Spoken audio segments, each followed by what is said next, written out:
Left foot on the brake, gas all the way down, let it build, build, build. Launch control active, and go. Oh my God.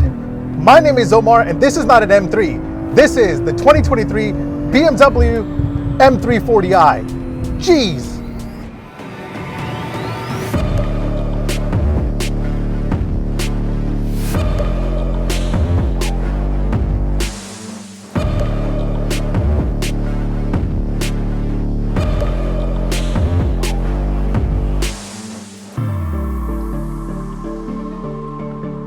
All right, let's just move into comfort for a second. Now, this is the M340i. This is the top of the line 3 Series and the most fun you can have in a 3 Series before going for a real M3.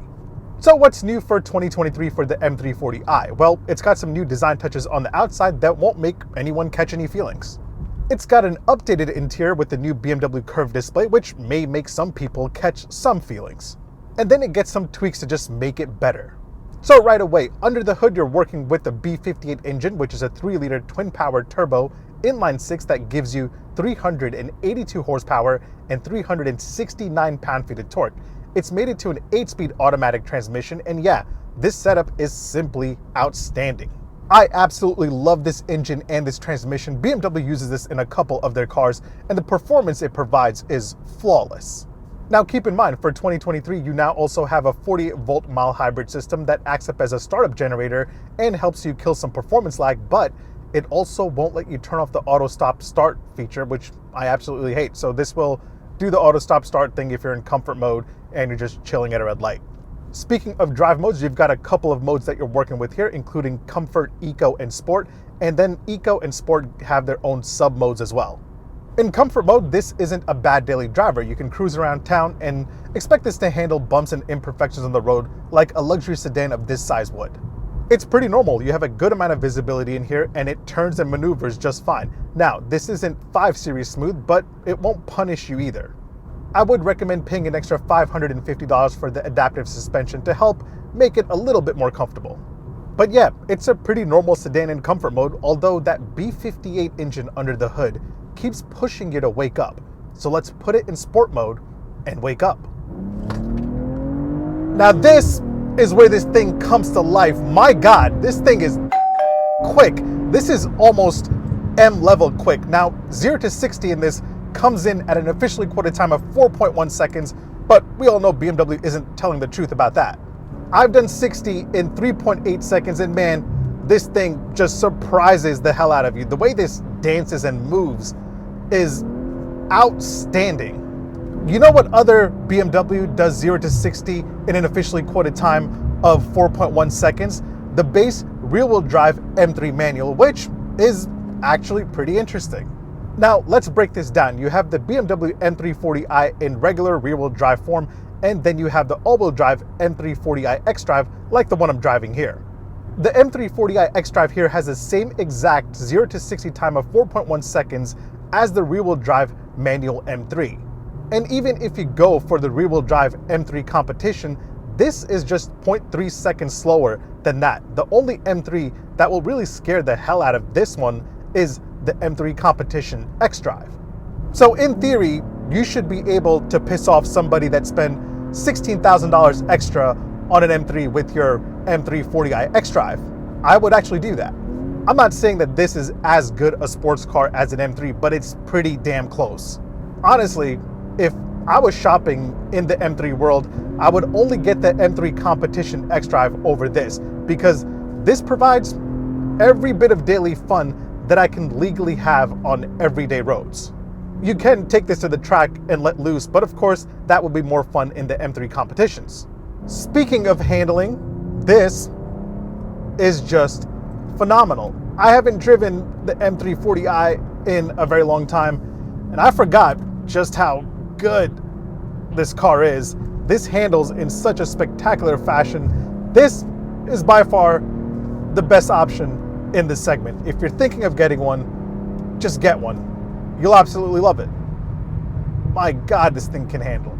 It's crazy to me that this type of performance is available in a non-M car. It's absolutely great. It is so much fun to drive this thing. This is better than the Volvo S60 Recharge that I recently tested. It's better than the S5. It's better than anything you can spend your $60,000 on. The only thing this doesn't have, which I wish it had, is a manual transmission, and that's where the base M3 manual makes sense. Not to mention, for 2023, they also got rid of the real shifter, so all you're working with is this tiny little toggle and some paddle shifters. Although there is a B58 powered car made by BMW that comes with a 6-speed manual transmission, the Toyota Supra. Only problem is it's got 2 seats and 2 doors. But yeah, even though I don't want you to stop watching right now, if you're thinking about buying an M340i, just do it. You won't be disappointed at all. Now, since I'm getting older and older and the father of 2 life is catching up to me, I'm gonna take this out of Sport Plus mode and put it into Sport Individual. Because there I can put different aspects of this into Sport or Sport Plus, but keep the dampening into Comfort and not cause myself any back pain. And even in this mode, it feels great to push this around. And it actually sounds pretty good too. Take a listen. I don't know if you can hear it, but that sounds really good. Let me open the window really quick, see. You've got snap, crackles, and pops all over the place. All right, so let's talk about the updates that BMW has made to the outside, and thank God this gets saved from the giant beaver tooth grille.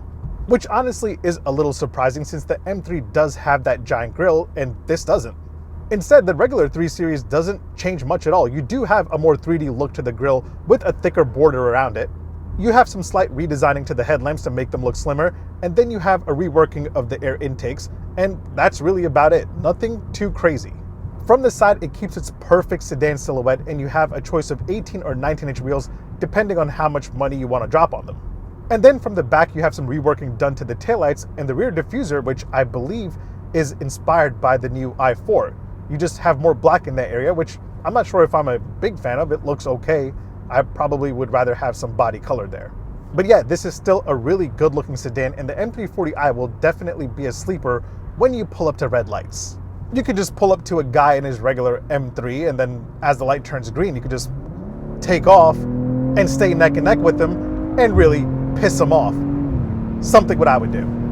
But damn, the acceleration is instant, the handling is outstanding, and the noise is great. I'm every bit of happy as I would be in an M3. Oh my God. I love it. But yeah, looks-wise, this and the Volvo S60 Recharge are my personal favorite. Let me know what you think in the comments below. By the way, would you pay an extra $200 for the BMW M Division 50-year anniversary emblems? I definitely would, but probably only on a real M car. All right, so let's talk about this interior. Now, BMW is quickly moving to upgrade all of their interiors with the giant BMW curved display. And now the new 3 Series gets it as well, so that means you no longer have the famous 1 through 8 shortcut buttons, RIP to them. You no longer have buttons for the heated and cooled seats, which, by the way, it's surprising to me that you can't even get cooled seats or ventilated seats here on the M340i. But yeah, all you have is this volume knob, track change, hazard, and some defrost buttons. If you want to change your climate temperature or turn on your heated seats, you have to do that all from the infotainment system, which I'm guessing is the move for the future, so when everything becomes subscription services, you don't have any blank buttons. Very clever. Either way, as for comfort, the front seats are pretty nice. Not the most comfortable in the world, but they aren't too bad. Again, you can only get heated front seats, no ventilation action here. But you can throw on a heated steering wheel, which, look, actually still has a button right here on the steering wheel. But yeah, most of this cabin focuses around the curved display. Now, in the middle, you have a 14.9-inch touchscreen display, and this is where you basically have everything. iDrive 8 is actually one of the better infotainment systems in my experience in terms of ease of use. You can have a bunch of widgets right here on the home screen. Of course, you get wireless Apple CarPlay and wireless Android Auto. You also have navigation in here. And then you can also dive in deeper and check out a bunch of other menu options and apps and control your settings. But just having widgets there are cool. Kind of surprised there's no widget for me to turn on my heated seats. Nonetheless, this still has an iDrive controller, unlike the new X1. Now, other than that, the curved display here also houses a 12.3-inch digital gauge cluster display, and it's actually pretty sharp and very informative. You can configure it and set it up in many different ways and many different layouts, and it has a few themes for the different drive modes, so that's dope. Now let's talk driver assist tech. You get some, but most of it will be optional. Things like adaptive cruise control and automatic lane centering will be extra. You get a rear view camera as standard, but if you upgrade, you get a 360 surround view, and you also get the really cool 3D image view. But I noticed that the 3D view here doesn't match the color of the car that I'm driving. Usually it does, right? But not here. This one thinks it's silver and has blue brake calipers. Other than that, if you go for some extra options, you get automatic parking along with backup assistant, where this will pull out of a parking spot the same way you pulled in. All right, so let's pull over and check out how practical the M340i is, because that's highly important to you as a buyer. And let's kick off the practicality side of things by checking out the legroom in the second row. Once you get back here, you'll see that it's pretty tight. It's normal for a sedan of this size. I'm about 6 foot tall. That's my seating position. As you can see, it's not very comfortable for somebody my height, but it's okay for short rides. Now, you don't get heated seats back here, not even as an option, so that's kind of disappointing. You do have your own climate control back here, and that's about it. Not much else going on back here at all. Now let's quickly check out the cargo space. You can pop open the trunk by using a button located right there underneath the BMW logo, and it's pretty spacious. I think this is the best cabin or cargo space in the segment. Not bad. All right, before I give you my final thoughts on the M340i, let me put in a few important daily ownership highlights that I'd love to show all of you. You have a total of 4 cup holders. You don't need more than that. You got 2 in the front right there, and then you have 2 in the back right here in the center armrest. Here are the keys. You don't get the new BMW keys. You have the older one with the M stripes on the side. Cool. Door close sound from the outside. And from the inside, that's BMW solid. Charging game wise, up front you have a wireless charger for an extra $200 and a USB-A port right there. You also get a USB-C port in the center armrest.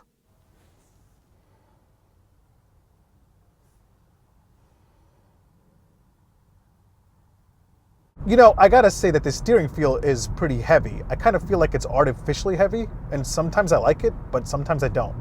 All right, so should you get the M340i? Yes, 100% yes. If you're in the market for a sports sedan and don't want to be shopping in the M3 world, the M340i is a great option. It starts at around $56,000 for the rear-wheel drive one and $58,000 for the all-wheel drive model. This one, as loaded here that I'm driving, is around $67,000, which still makes this cheaper than the base M3. And relax, I'm not saying that you should definitely buy this over the M3. The M3 is still a real M car. All I'm saying is that if you're dreaming of an M3 and are coming up $16,000 short, the M340i is a great option. It's got all the power you'll need for your daily drive, all the tech, and all the fun you'll want. Now, if you're not feeling the whole BMW curved display thing and want some physical buttons, get yourself a used M340i. That'll still have everything pre-having to pay monthly for anything. You know, I don't get it. Sometimes people out there get pissed if there aren't enough screens, and sometimes they get pissed if there are too many screens. Guess you can't make everyone happy, but hey, the M340i can make you happy, that is. Either way, thanks for watching. Make sure you hit like, make sure you hit subscribe. Make sure you follow me on Instagram and on TikTok. My handle is @OmarDrives. I'll catch you guys in the next one. Take care. Peace. Oh, it's so good. God, I love this. Get out of my way, Rivian R1T. You can't do this. This is so much more fun than what you can do.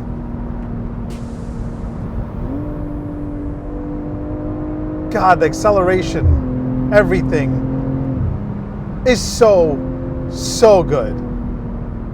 I just hit 100 without even noticing it. I gotta slow down before I get pulled over. I love this car. Absolutely love it.